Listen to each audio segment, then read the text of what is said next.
ఆంధ్రప్రదేశ్లో ఉపాధి హామీ పథకంలో పనులు చేసిన కూలీలు కాదు శ్రామికులు అనాలని పవన్ కళ్యాణ్ నిర్దేశించారు. ఆంధ్రప్రదేశ్ రాష్ట్ర గ్రామీణాభివృద్ధి పంచాయతీ శాఖల మంత్రిగా ఉన్న పవన్ కళ్యాణ్ తన శాఖ పరిధిలో పనిచేసిన ఉపాధి శ్రామికులకు వేతనాలు విడుదల కావట్లేదు. వారాల తరబడి పెండింగ్ లో ఉన్నాయి. ఎప్పుడో మార్చి నెలలో చేసినటువంటి ఉపాధి పనులకు కూడా బిల్లులు రాక కూలీలు సతమతమైపోతున్నారు. మరి అదే సమయంలో కాంట్రాక్టర్లు కూడా బిల్లులు చెల్లించకపోవడంతో తీవ్రంగా ఆందోళన వ్యక్తం చేస్తున్నారు. కాంట్రాక్టర్లకు సంబంధించినటువంటి పెండింగ్ బిల్లులు విడుదల చేయాలని ప్రభుత్వానికి పదే పదే విన్నవిస్తున్నారు. అయినా కేంద్ర రాష్ట్ర ప్రభుత్వాల్లో కదలిక వస్తే ఒట్టు, స్పందిస్తే ఒట్టు, ఎప్పటి వరకు ఆ సమస్యని పరిష్కరిస్తే ఒట్టు. అంటే ఉపాధి శ్రామికుల నుంచి బిల్లులు చేసినటువంటి కాంట్రాక్టర్ల వరకు ఎవ్వరూ ఇప్పుడు సంతృప్తిగా కనిపించట్లేదు. వాటి కోసం ఎదురు చూపులతో గడపాల్సి వస్తుంది. మరి ఇలాంటి సమయంలో బాధ్యత కలిగిన మంత్రి ఏం చేయాలి? ఆ శాఖలకు సంబంధించినటువంటి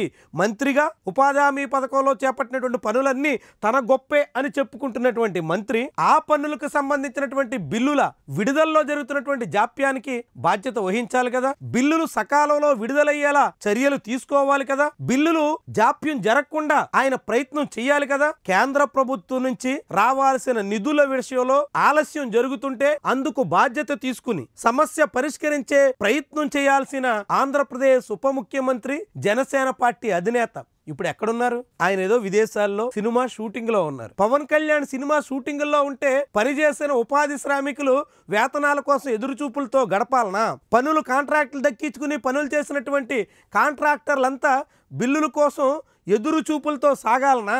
ఇదా ఆంధ్రప్రదేశ్లో పరిస్థితి? మంత్రిగా తన శాఖ పరిధిలో జనం ఎవరూ కష్టపడకుండా జనాలు సమస్యలతో సతమతం కాకుండా చూడాల్సినటువంటి మంత్రి అది వదిలేసి తన మానాన తాను సినిమా షూటింగ్ల కోసం విదేశాల్లో ఉంటే ఇక్కడ జనం సమస్యలు పట్టేది ఎవరికి? 5 శాఖల మంత్రిగా ఉన్నారు పవన్ కళ్యాణ్. కీలకమైనటువంటి పంచాయతీరాజ్ గ్రామీణాభివృద్ధి తన పరిధిలో ఉంది. అక్కడ జరిగినటువంటి గ్రామ సభలన్నీ తన క్రెడిట్ అంటూ ఆయన చెప్పుకుంటున్నారు.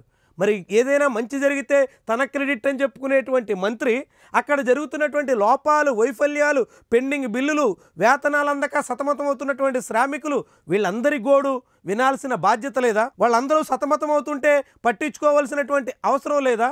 వాళ్ళందరూ కష్టాల్లో ఉంటే ఆకలి తీర్చుకోవడానికి వేతనాల కోసం ఎదురు చూపులతో గడుపుతుంటే ఈయన మాత్రం సినిమా షూటింగులతో ఎంతకాలం గడుపుతారు? ఇది ఏమాత్రం తగినటువంటి వ్యవహారం. పవన్ కళ్యాణ్ తన తీరు మార్చుకోవాల్సినటువంటి అవసరాన్ని చెబుతున్నటువంటి విషయం.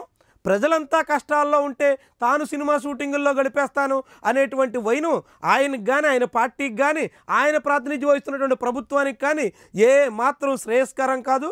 అది ఆయన ఎంత త్వరగా గ్రహిస్తే, ఎంత త్వరగా ఈ సమస్య పరిష్కారానికి కృషి చేస్తే అంతగా ఆయనకి గుర్తింపు రావడానికి, అంతగా ఆయన అబాసు పాలు కాకుండా ఉండేదానికి అవకాశం ఏర్పడుతుంది.